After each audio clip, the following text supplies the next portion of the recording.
پریز دی lord, جے مسیح دی۔ آئیں دوستو، آج دیکھتے ہیں زبور کی کتاب میں سے 23 زبور اور اس کی تلاوت کرتے ہیں۔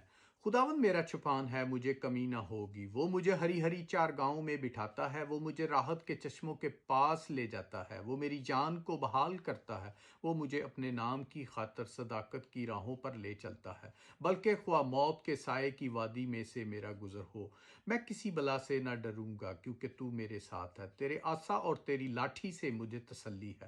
تو میرے دشمن کے روبرو میرے آگے دسترخوان بچھاتا ہے۔ تو نے میرے سر پر تیل ملا ہے، میرا پیالہ لبریز ہوتا ہے۔ یقیناً بھلائی اور رحمت عمر بھر میرے ساتھ ساتھ رہے گی، اور میں ہمیشہ خدا کے گھر میں سکونت کروں گا۔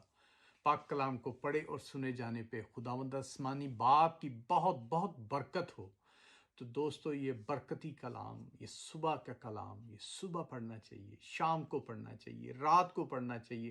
جب بھی آپ کو ٹائم ملے اسے کلام کو پڑھیں اور دعا کریں، اور جو اسے پڑھے گا، اسے سنے گا اور دعا کرے گا، وہ خدا کا فرزند بنے گا۔ ایمانداری سے چلے گا تو وہ خدا میں ترقی پاتا جائے گا، اور وہ فرزند بنتا جائے گا، آگے ہی بڑھتا جائے گا۔ پریز دی لارڈ۔